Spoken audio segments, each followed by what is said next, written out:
जैसा कि last episode में हमने देखा कि हाओशान और कायर बात कर रही हैं और कायर कहती है कि अगर तुम नहीं होते तो शायद मैं उस अंधकार में हमेशा रहती। डेमंस के साथ फाइट करना, उन्हें मारना मेरे लिए कोई मैटर नहीं करता। मैं बस तुम्हें प्रोटेक्ट करना चाहती हूँ और मैं तुम्हें कुछ भी करने से नहीं रोकूंगी। इसलिए जब भी तुम युद्ध में जाओगे तो मैं वहाँ सिर्फ तुम्हें प्रोटेक्ट करने के लिए हूँ। मेरी धीरे धीरे सेंसेस लूज हो रही हैं और शायद फ्यूचर में मैं तुम्हारी आवाज भी ना सुन पाऊँ, लेकिन मैं हमेशा तुम्हारे पास होना चाहती हूँ। हाओशान कहता है कि चाहे आसमान जमीन पर आ जाए, चांद में चांदनी और सूरज में प्रकाश खत्म हो जाए, मैं तुम्हारा साथ कभी नहीं छोड़ूंगा। वो अब कायर को शांत करके उसे सुला देता है ताकि उसे रिलीफ मिले और फिर उसे पता चलता है कि गाओ यिंगजी ने उस मैसेज को डिक्रिप्ट कर लिया है और ये डेमन एरिया का पूरा मैप है। इस मैप में एक एक जानकारी है कि डेमन्स कहाँ है, कैसे उनका इंफ्रास्ट्रक्चर बना हुआ है और कैसे उनका फूड सपोर्ट खत्म हो रहा है।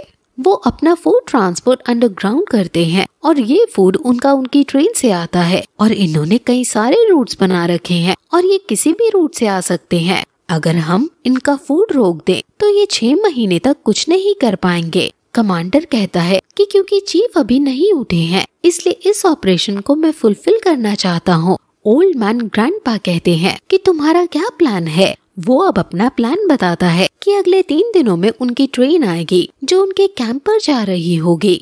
ये एरिया उनकी वार्निंग जोन है और इस एरिया में जाकर हम उन पर हमला कर देंगे और जब जब डेमन ट्रेन पर लगे हुए डेमन्स को मार देंगे तो हम उनकी ट्रेन को भी डिस्ट्रॉय जल्दी से कर देंगे। लेकिन गाओ यिंगजी इस प्लान से खुश नहीं है और कहता है कि उनका वार्निंग जोन एग्जॉर्सिज्म पास से बहुत दूर है और वहाँ तक जाने में हमारे कई सारे लोग मारे जाएंगे और क्योंकि वो उनका वार्निंग जोन है इसलिए वहाँ डेमन्स ने सिक्योरिटी टाइट कर रखी है और अगर वहाँ उन्होंने हम पर हमला कर दिया तो हम पर रिट्रीट नहीं किया जाएगा। और उसकी काट सुनकर वो गुस्सा हो जाता है और गाओ यिंगजी से कहता है कि क्या तुम्हें नहीं पता कि मैं नहीं जानता ये सब, लेकिन इसके अलावा और कोई तरीका नहीं है उन पर हमला करने का। इनके 3 रूट हैं और हमें नहीं पता कि कौन से 3 रूट से ये जाएंगे, इसलिए हमें लास्ट में ही इन पर अटैक करना होगा, चाहे वो एग्जॉर्सिज्म पास से कितने ही दूर हो। वो कमांडर बदतमीजी से गाओ यिंगजी से बात कर रहा है और गाओ यिंगजी को भी गुस्सा आ रहा है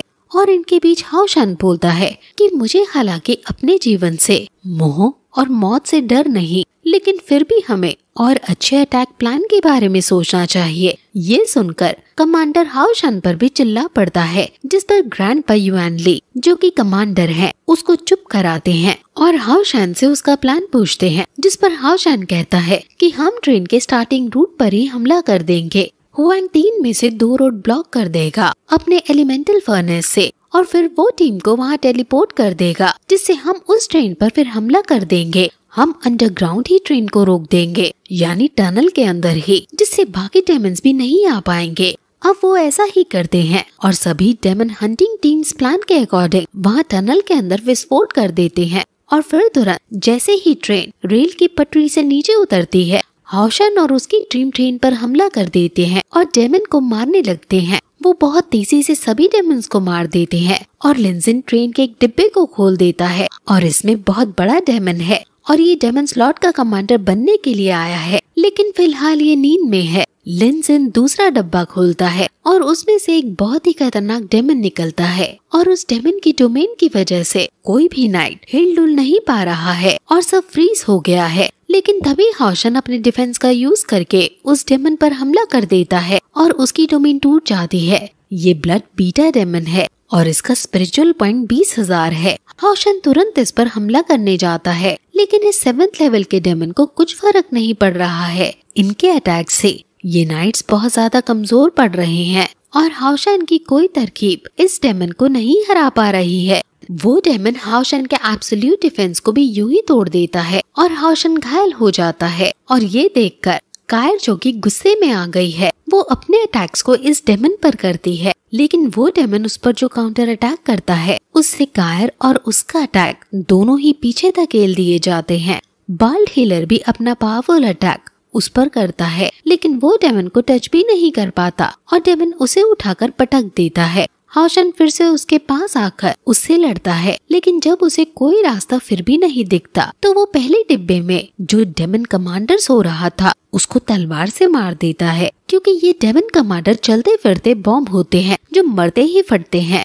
उसने इस एक्सप्लोजन से इस डेमन को मारने की सोची, लेकिन ये एक्सप्लोजन डेमन का कुछ भी नहीं बिगाड़ पाता और हाओशन को पकड़ लेता है। हाओशन इससे छूटने की कोशिश कर रहा है, लेकिन वो नहीं छूट पाता और दर्द से कराहने लगता है। और ये देखकर कायर को बहुत ज्यादा गुस्सा आ जाता है। कायर जोर से चिल्लाती है कि कोई भी मेरे हाओशन को हर्ट नहीं कर सकता, और वो अपनी डोमेन स्किल का यूज करती है।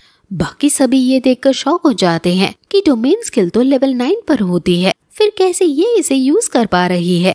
उसके आसपास बहुत ज्यादा पावर आ जाती है और हाओशन समझ जाता है कि ये इसकी वो ताकत है जिसे अगर ये यूज करेगी तो इसके 5 में से एक और कोई सेंसेस चला जाएगा। इसलिए वो चिल्लाकर उसको ऐसा ना करने को कहता है, लेकिन कायर नहीं मानती और वो अपने सबसे पावरफुल अटैक को डेमन पर छोड़ देती है और डेमन दर्द से कराहने लगता है। हाओशन कायर के बारे में सोचने लगता है कि उसने कायर को हमेशा प्रोटेक्ट करने का वादा किया था, लेकिन अब उसकी वजह से ही कायर ये कदम उठाने पर मजबूर हुए। वहीं तभी हावे बाहर आता है और हाओशन से माफी मांगता है कि भाई हमें माफ करना कि हम अभी कमजोर हैं और तुम्हारे लिए ये लड़ाई नहीं लड़ पा रहे हैं, लेकिन हम तुम्हारे साथ अब मर्ज हो जाएंगे। वो हाओशन के साथ मर्ज हो जाते हैं और हाओशन की सीमेंस पार के आते ही वो सबसे पहले डेमन का एक ही झटके में हाथ काट देता है और फिर कायर को इस अटैक को और ज्यादा करने से रोक देता है। और फाइनली वो इस रिस्क से बच जाती है और तुरंत कायर को होश में लाने के लिए वो उसे किस कर देता है। डेमन हाओशन पर हमला करता है, लेकिन अब हाओशन एक ही तलवार से उसे बीच से काट डालता है और डेमन वही मर जाता है। हाओशन और कायर नीचे आते हैं और डेमन की लाश से एक नेकलेस गिरता है और जब हाओशन उसे उठाता है तो तभी उसे उसकी मेमोरी दिखती है जिसमें एक छोटी लड़की है। और फिर ये एपिसोड यहीं खत्म हो जाता है।